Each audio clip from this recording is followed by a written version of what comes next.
ናው አፈሮችን በዚህ ከጨረሰን ሚነራል ታይፖችን ምን አይነት የአፈር የሚነራል የማዕድናት አይነቶች አሉን አፍሪካ ውስጥ በጣም ረጅም የሆነ ሚነራል ኮንተንት አለ አፍሪካ ውስጥ በጣም ይዘት ሚነራል ይዘት በጣም ነው ያለው ከመሬት በታች ብዙ ማዕድናትን አንዳንድ ቦታ በቀላሉ በትንሽ ቁፋሮ ብቻ ይገኛሉ በጣም ዓለም ላይ አሉ የሚባሉ ማዕድናት የት ነው ያሉት አፍሪካ በተለይ ዲአርሲ እና ደቡብ አፍሪካ በዚህ በጣም ይታወቃል ኦኬ በቀላሉ ሪሶርስ የምታገኙባቸው ቦታዎች ናቸው በጣም በብዙ ዲአርሲ ምለው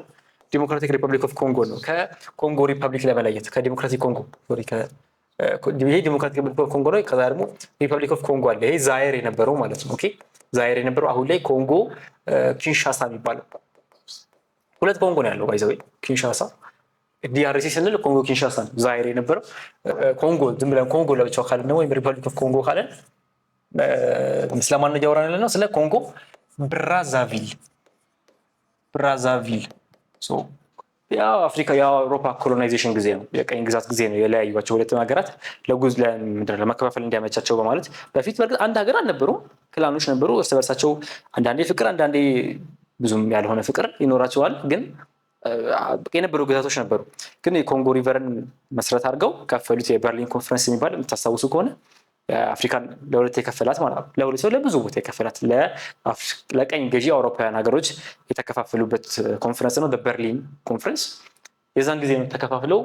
ከዛ ከነፃ ከወጡ በኋላ ስቲል ሁለት እንደሆኑ ቀጠሉ እንጂ አንድ ሀገር ነው በአብዛኛው ስለ ሪሶርስ ስናወራ የምናወራው ግን ስለማንኛው ኮንጎ ነው ዲአርሲ ዲሞክራቲክ ሪፐብሊክ ኦፍ ኮንጎ ስለሷ ነው የምናወራው ኦኬ እዚህኛው ኮንጎ እና ደቡብ አፍሪካ ላይ በጣም ብዙ የማዕድን ኮንሰንትሬሽን አለ በጣም ፔትሮሊየም ኮል ፕላቲኒየም ዳይመንድ ምናምን እነዚህ መጽሐፎች ላይ ስለ አልጄሪያ በተወሰነ መልኩ ስለ ሊቢያ ያላቸውን የኮንተንት የሚነራል ኮንተንት ያወራል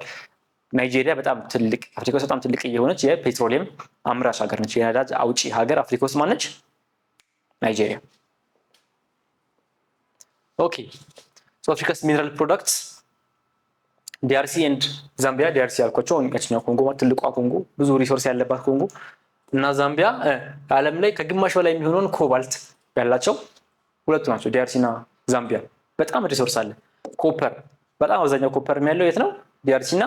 ዛምቢያ ከዛ ጊኒ ያለች ጊኒ ወይም እንደምታወቀው በአሉሚኒየም ወይም ቦክሳይት የሚባል ይሄንን አይ ቲንክ ከ7ኛ ክፍል ወይ ከ8ኛ ክፍል ኬሚስትሪ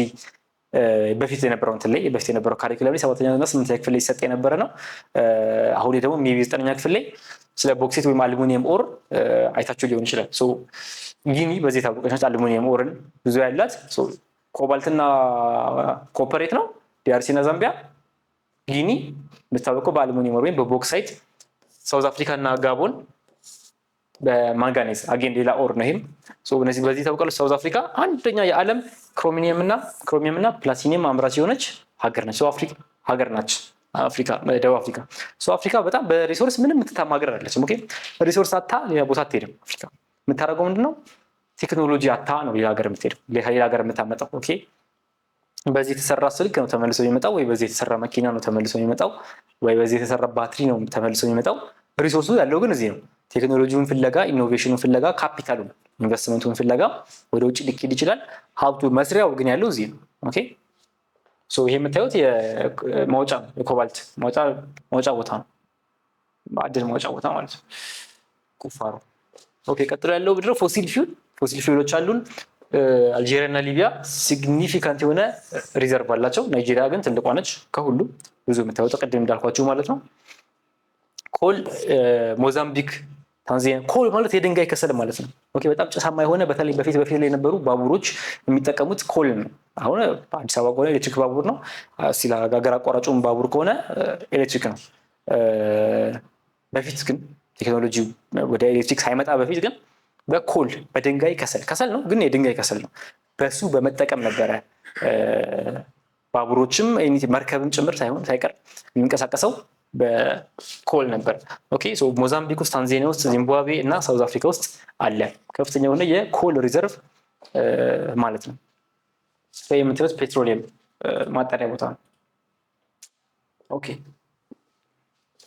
ናው አሁን ሚነራል ሪሶርስ ላይ ያለንን ችግር ነኝ መጽሐፋችሁ በቃ አንድና አንድ እንደዛ ይለውቁ ሰው አይደለም ግን የሚያወራው ትልቁ ችግር ብለው የሚያወራው ምንድነው ስለ ኮሎኒያሊዝም ነው ስለ ቀኝ ግዛት ነው ቀኝ ግዛት ላይ አፍሪካውያን አውሮፓውያን መጡ ቦታውን ያዙት ከዛ በኋላ ከወጡ በኋላ እያሉ ማዕድኑን እያወጡ ወደ ሀገራቸው ሸጡ ነበር አዎ ከዛ በኋላም ግን ከወጡም በኋላ ስቲል ማዕድኑን ወደ ሀገራቸው እንዲመጣ ስለሚፈልጉ at any cost ኦኬ በጦርነትም ሆነ በማንኛውም ኮንፍሊክቶች ጊዜ ሀብት ተመልሶ ወደ እነሱ እንዲሄድላቸው ስለሚፈልጉ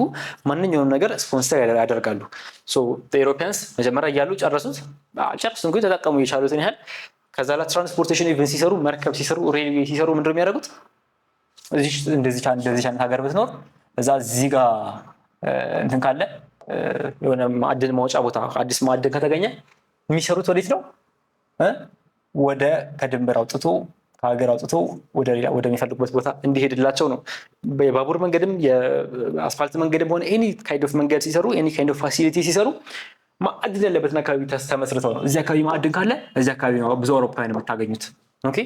ቢኮዝ ፈልገው የመጡት እሱን ስለሆነ ሌላ ይሄዳሉ ማዕድን ያለበት ቦታ ጋር ነው የሚገኙት ሶ ትልቁ ችግር አፍሪካን አሁንም የያዛት ያለው it is the legacy of colonialism በቀኝ ግዛት ችግር ምክንያት ቀኝ ግዛት ላይ በነበሩ ነገሮች ምክንያት በሪሶርስ ያለው አለመግባባት አንድ ቦታ ላይ ወጥቶ የነበረውን ሪሶርስ አውሮፓውያኑ ይሄ ሪሶርስ የእናንተ ነው ስለሚሏቸው እዛ አካባቢ ያሉ ሰዎች እስቲ የሀገራቸው ሰው ቢሆኑ ሌላ አካባቢ ላይ ያሉ ያንን ሪሶርስ ማይጋሯቸውን ሀገር ሰዎች ጭምር እዛው ሀገር ሆነው አይስማሙም የኛ ሪሶርስ ነው ብሎ ስለሚያስቡ ማለት ነው ጥቁሮቹ ኢቭን አፍተር ነጮቹ ከለቀቁ በኋላ ነጮቹ ከሄዱ በኋላ ሱ ላይ ያለው ጣሊያን በወጣ ምንድነው በ7 ዓመቱ ብር ይዞ ይመጣል ትላለች እናቱ የሚል ተረት አለ በኢትዮጵያ ጣሊያን ወጥቶ 7 ዓመቱ ነው ሰውየው ጣሊያን ቤት ተቀጥሮ እየሰራ አሪፍ ይከፍሉ ነበር አሉ ጣሊያኖች ድሮ ጣሊያን ቤት አንድ ሰው አሽከርነት ሰራተኛ ሆኖ ከገባ ማለት ነው አሪፍ ይከፈለው ነበር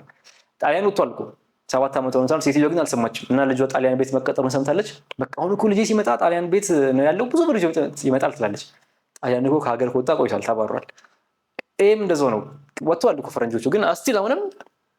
ኢቭን አሁን ድረስ ማለት ነው ለምሳሌ ቀጥሎ የምናየው ስላይድ ላይ ያለ ስለ ሴራሊዮን ውስጥ ስለነበረ ጦርነት ማለት ነው የህገ መንግስት ለውጥ ነው ግን ስቲል ማዕድንም የማዕድን ሪሶርስ ችግርም አብሮ እዛ ላይ ይታያል ትራንስፖርት ለኤክስፖርት ብቻ ነው የሚሰሩት ወይም ለኢንተርናል ዲቨሎፕመንት አይሰሩ ቅድም እንዳልኳቸው እዚህ ጋር ካለ ወደዚህ ህዝቡን እናገናኘው እንደዚህ ሆነ ሳይሆን በቃ እዚህ ጋር አለ እንዴት አድርገን ወደ ሀገራችን እንሰደው እሱ ነው ያንን ማዕድን እንዴት አድርገን ወደ ሀገራችን እንሰደው የሚለው ነው አላማቸው እና ገንዘቡም ኦፍ ኮርስ አፍሪካ ውስጥ አይደለም የሚቆየው አይደል ከአፍሪካ ይወጣል ይህንን ብለድ ዳይመንድ አገኝ እዚህ ጋር ስለ ሪሶርስ ከተወራ በቃ ሊነሳ የሚችል እንትን ነው ኦኬ ሴራሊዮን ውስጥ ቤዝ ያደረገ ስቶሪ ሴራሊዮን ውስጥ የእውነት የነበረ ጦርነት RUF የሚባል ሬቮሉሽነሪ ዩኒታሪ ፍሮንት እንደዚህ የሚባል አካል ጦረኛ አካል ማለት ነው መንግስትን ገርስሶ ወደ ራሱ መንግስት ለመሆን የነበረ ሲቪል ዋር ነው ቤዚክሊ እርስ በርስ ጦርነት ነው እዛ ውስጥ የነበረ ታሪክ ነው አንድ ሰው ይሄንን ያገኛል እንደምታዩት ፒንክ ወደ ፒንክነት የሚወስደው ዳይመንድን ያገኘው በባርነት ነው የሚሰራው ሰው ታግቶ ሄዶ ማዕድን ቆፋሪ ሆኖ ነው ከዛ በኋላ ይሄን በዚህ ማዕድን ተጠቅሞ እንዴት አድርገው ከሀገር ለመውጣት እና ህይወቱን ለማሻሻል ምናምን የሚደረግበት ሂደት ነው እዚህ ላይ ስለ አሁን ያልኳቸው የኮሎኒያሊዝምን ኢፌክት የቀኝ ግዛትን ኢፌክት ዲጋለ ዲካፕሪዮ እነዚህን ሁሉ ማየት ይችላላችሁ ነጮች የሚሰሩትን ስራ ጥቁሮቹ እንዴት እንደሚጣሉ እርስ በርሳቸው ጥቁሮቹ እንዴት እንደሚጣሉ ከዛ ኢቨን የተጣሉበት ምክንያት የመንግስት ለውጥ የስርዓት ችግር ወይም የሆነ በቃ የሀሳብ አለመግባባት ቢሆንም እንኳን በኋላ ላይ ግን ሪሶርሱ ኮንፍሊክቱ በጣም ኤስካሌት አድርጎ ሪሶርሶች እንዴት ኢንቮልቭ እንደሚሆኑ ቫዮለንስ ኢቨን ኢንዲቪጁዋሊ ድረስ እስከ ግለሰብ ደረጃ ወርዶ እንዴት ህይወትን እንደሚያበላሽ እንደሚያመሰቃቅል ሀገሪቱን ሙሉ እንዴት እንደሚያረጋት የምታዩበት ፊልም ነው ባይ ዘ ወይ እስካሁን ግልጽ ካልሆነ ፊልም ነው ብለድ ዳይመንድ ይባላል ብታዩት አሪፍ ፊልም ነው ግን መጀመሪያ የቀለም ቪዲዮዎችን ጨርሱ ኦኬ ቀጥሎ ሮ ኦር እናገኛለን ኦኬ ይሄ ከፑር ማኔጅመንት ጋር ገናኝተውት ነው ፖስት ኢንዲፔንደንስ የሚሉት ይሄ ከቀኝ ግዛት ሴራሊዮን ከቀኝ ግዛት ነፃ ከወጣች በኋላ ያለ ጦርነት ነው እንጂ ነፃ ለመውጣት የሚደረግ ጦርነት አልነበረም ከቀኝ ግዛት ነፃ ለመውጣት ጥረት ካደረጉ በኋላ ቀኝ ግዛት ነፃ ከወጡ በኋላ መንግስት ከተመሰረተ በኋላ እሱን መንግስት ለመፈንቀል የተደረገ ሌላ ጦርነት ነው ይሄ ሴራሊዮን ውስጥ ፑር ማኔጅመንት ነበረ ላክ ኦፍ ኢንቨስትመንት ገንዘብ የለም። ፖለቲካል ተርሞይል እንዳልኳቸው ለምሳሌ እዚህኛው ላይ አማጺ አካል አማጺ ተዋጊዎች እነሱ የፈጠሩት ጦርነት ነው። ኦኬ ሶ ፊኒሽድ ጉድስ ኤንድ አር ኢምፖርትድ ሃይ ፕራይሰስ ቀደም ያልኳቸው ነው። ስልኩ ፕላቲኒየሙ ኮባልቱ ኤኒቲንግ ይላካል ከአፍሪካ ተመልሶ የሆነ መኪና ወይ የሆነ ነገር የሆነ እቃ ሆኖ ይመጣል። ሶ በትንሽ ዋጋ ተሽጦ በብዙ ዋጋ ይመጣል። ዳይመንድ ስማግሊንግ በጣም ዳይመንድ ስማግል ማድረግ ማለት አንድ ነገር በህገ ወጥ መንገድ ከሀገር ማሸሽ ወይም ወደ ሀገር ማስገባት ማለት ነው። ኢን ኪንግ ኬዝ ኦፍ ዳይመንድ ከአፍሪካ ማውጣት ነው። ይሄ የማይገኝ አይነት ፒንክ ዳይመንድ የማይገኝ አይነት ዳይመንድ ነው። ይሄንን ከአፍሪካ ለማውጣት የሚደረግ ጥረት ነው እንደምታዩት በኋላ ላይ። ኦኬ ሶ ሰመሪያችን ላይ ምን አለን? አፍሪካ ብዙ አይነት አፈር አላት። አሬኖሶል፣ ፌራሶል፣ ካልሲሶል እንደዚህ እያለን አየን። ሶ እያንዳንዳቸው ሊሚቴሽን እንዳላቸው አግሪካልቸር ላይ ሊሚቴሽን እንዳላቸው ወይ በቀላሉ ይሸረሸራሉ፣ ወይ ንፋስ ይወስዳቸዋል፣ ወይ ውሃ ይዙም፣ ወይ እንደዚህ አይደለ? እነዚህ ነገሮች አየን። በጣም ብዙ ሚነራሎች እንዳሉት አየን። ሶ እነ ኮባልት፣ ፕላቲኒየም፣ ክሮሚየም እንደዚህ ነገሮች እንዳሉ፣ ዳይመንድ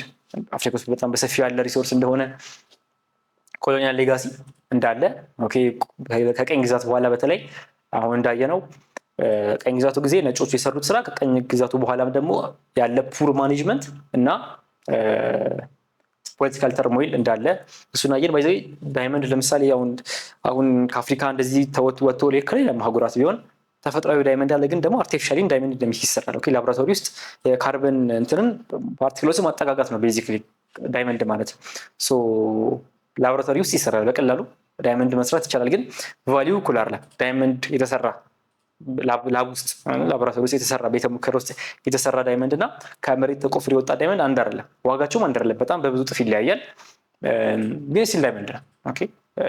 ግን ቫሊዩ ሰው ፐርሲቭ የሚያደርግበት ቫሊዩ አንድ አይደለም። እሱን ለማለት ነው። በተረፈ ቀጣይ ላይ ስንገናኝ የመጨረሻው ሰብ ቻፕተር የሚሆነው ሜጀር ቬጂቴሽን ኤንድ ዋይልድ ላይፍ የእጽዋት አይነቶችን እና እንስሳቶቻችንን አፍሪካ ውስጥ ያሉትን እነሱን ነው የምናየው 3.4 ላይ። እዚህኛው ላይ ምንም ጥያቄ ሀሳብ ምንም ነገር ካላችሁ ኮሜንት ላይ ማስቀመጥ ትችላላችሁ። ጥያቄ ያልገባችሁ ነገር ካለ እዚህ ላይ እሱን ማስቀመጥ ይቻላል። ቀጣይ 3.4 ላይ ተመልሰን የምንገናኝ ይሆናል። ቴክ ኬር።